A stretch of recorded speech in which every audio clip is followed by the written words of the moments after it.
Hello and welcome. This demo will showcase interoperability between astronomical tools achieved via the use of the SAMP, Simple Application Messaging Protocol developed by virtual observatory organizations from across the globe. Let's start with a very familiar tool. You've all no doubt used Google Earth to explore the surface of our planet, even if only in your immediate neighborhood. Here, you can see a satellite image of the building where I work, the Center for Astrophysics in Cambridge, Massachusetts. You may not be aware that you can also utilize Google Earth to explore the sky overhead. You can switch to Google Sky with a simple mouse click. Now we can see the region of the sky that is overhead at this moment. We can zoom in and zoom out. The background imagery here is provided by the Sloan Digital Sky Survey. In addition, the constellations are plotted on the sky. Let's go to an extremely interesting place, the constellation Orion. Orion, also known as the Hunter, is justifiably famous because of the many objects of astrophysical interest that lie within its borders. Here's Betelgeuse, the 8th brightest star in the sky and an example of a red supergiant. And Rigel, a blue supergiant which is renowned for its twinkling. It's typically low in the sky in northern latitudes, and its steely blue color. However, the most interesting source from an astrophysical point of view is the nebula M42.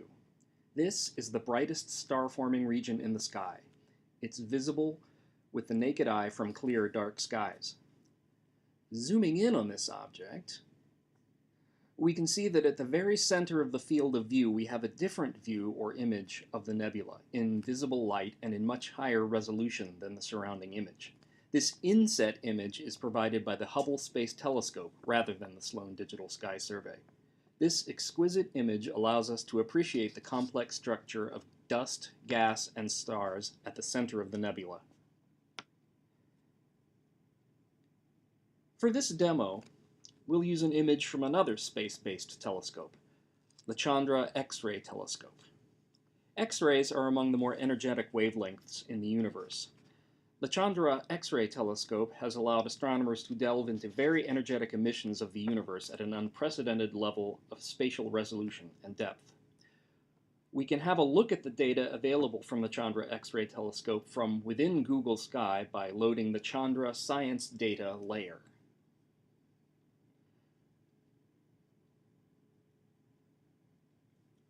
Clicking on this box brings up a range of different kinds of objects in the sky overplotted on the main display.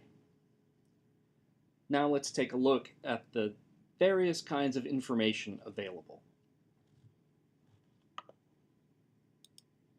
I'll unselect the Chandra Science Data layer, then select only the Images layer.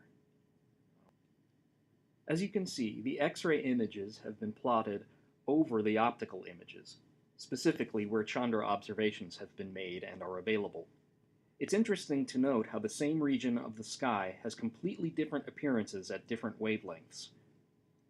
We can change the transparency of the X-ray images to highlight these differences.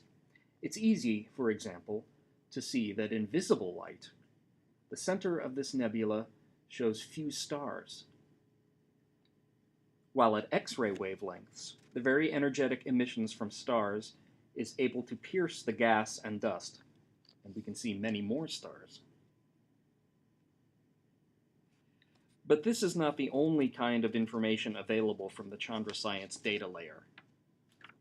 If we select Fields of View, we will see a collection of rectangles, footprints, in effect, of the different observations obtained by various scientists with the Chandra telescope.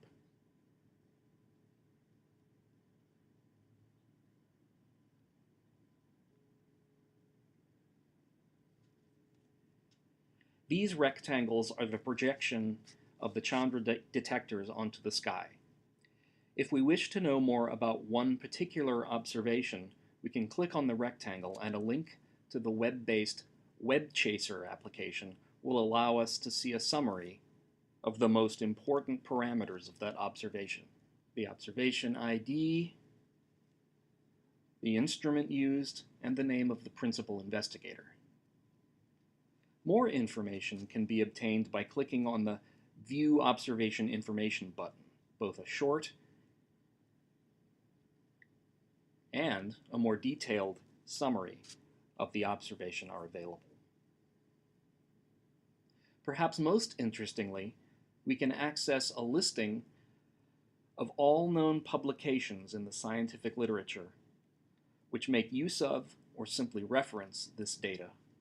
This is a service offered by the SAO NASA Astrophysics Data System, or ADS. But let's get back to the sky. As I told you, footprints and images are not the only available information. Another important piece is the individual sources detected in the X-ray images. Let's zoom in. For most of these sources, a set of observational parameters is available from the Chandra Source Catalog. To see where the Chandra Source Catalog sources are located in the sky, simply click the Master Sources layer. Now, all the sources contained in the Chandra Source Catalog are marked with a yellow CXO symbol. Clicking on one particular symbol reveals a summary of the most important information about the source.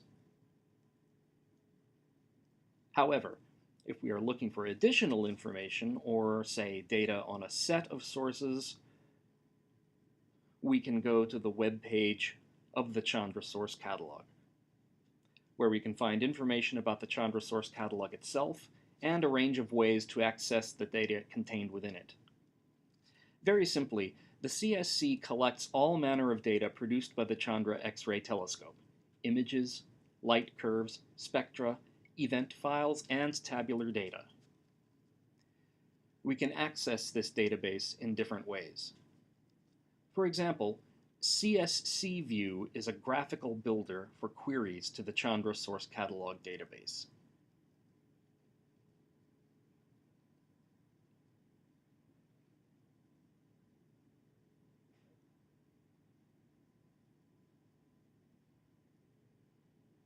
Here is a list of parameters we might wish to specify. We can put search criteria in this box, or we can choose from a list of standard queries. For example, if we are interested in M42, we can select cone, enter the name of the object in the search box, and enter the desired search radius.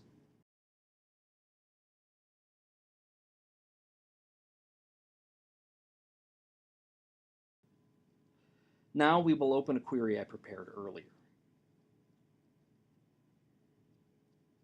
It's a cone search around the center of M42, which will retrieve all the brightest sources.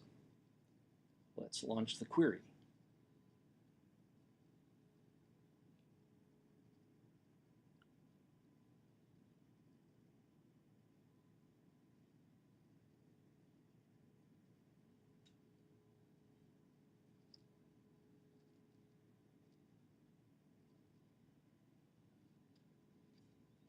Okay, the Chandra Source Catalog has returned a list of 39 sources. If you want to explore some of the sources at a glance, simply click on this symbol to pull up a color image of the source. Every energy band is represented by a different color.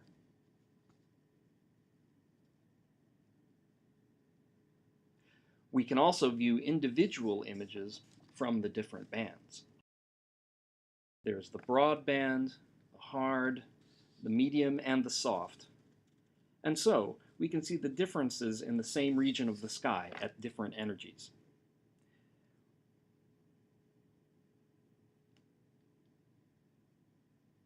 We can also view the image of the full field where the individual sources are located.